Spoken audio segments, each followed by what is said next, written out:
but to the alchemists, rocks, trees, plants, they have their soul counterparts as well.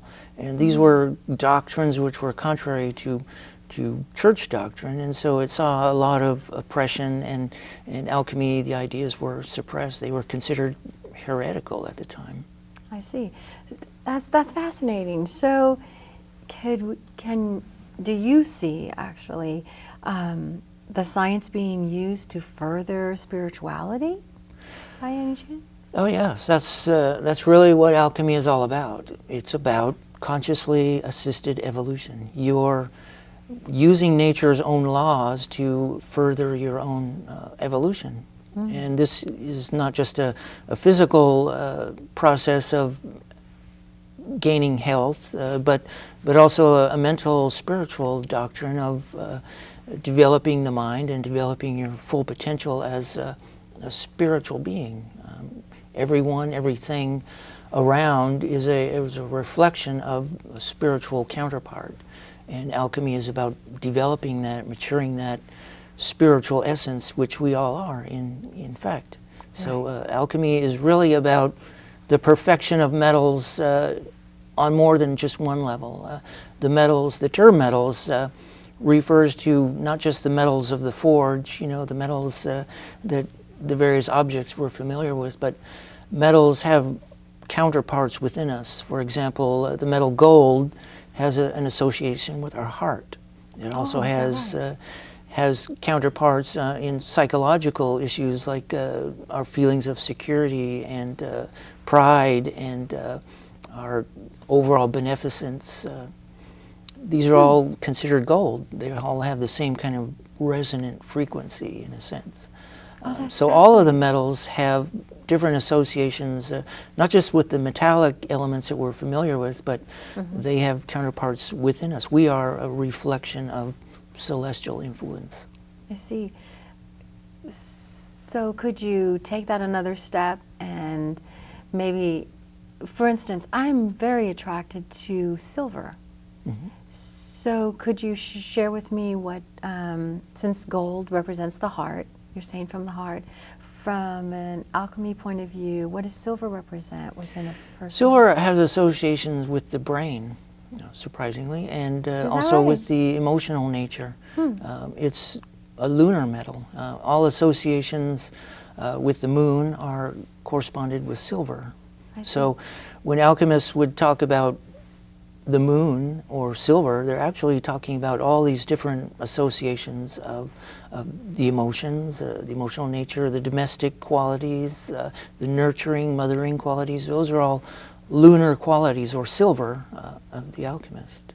So it's not just the metal, it's all of these various associations. They all have this, they kind of resonate together. They have the same tone, in a sense. So transmuting one metal to another is actually perfecting its qualities to a higher grade, a higher level. Everything, to the alchemists, all the metals are trying to perfect themselves in gold. Gold is kind of the summit of the metallic evolution because it's incorruptible.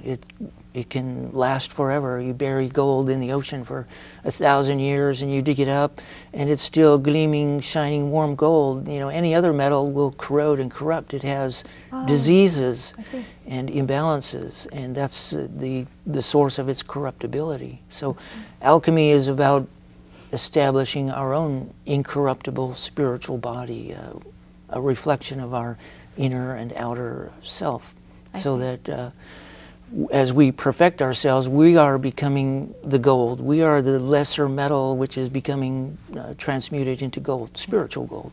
Spiritual gold. I like that. Yeah, I could change that in my meditation, kind of visualize myself turning gold from the tips of my toes to the top of my head, so then I'm indestructible. Yeah. I like that. That's great. I have another question for you. What are the steps that of change that occur in this process? Well, there are many steps in the alchemical process.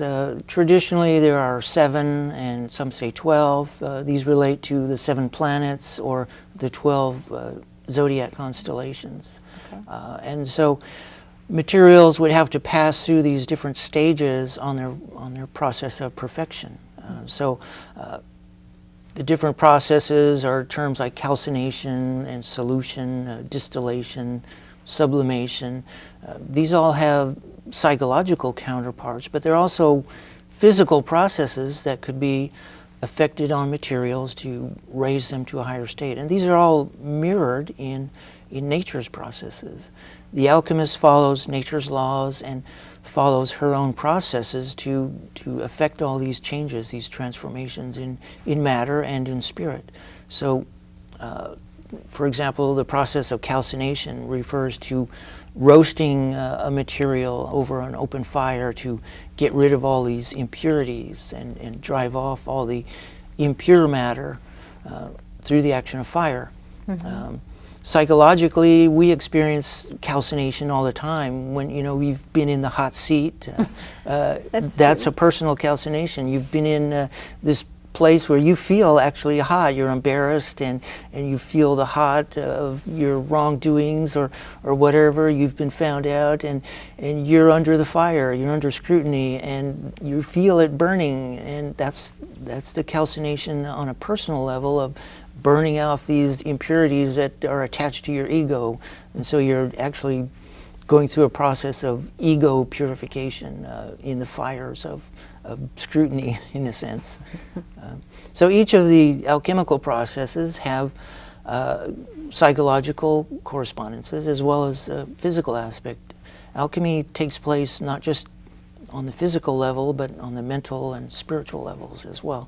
And so each of these 7 or 12 processes that a matter goes through in the alchemical process is reflected on spiritual levels and mental levels as well.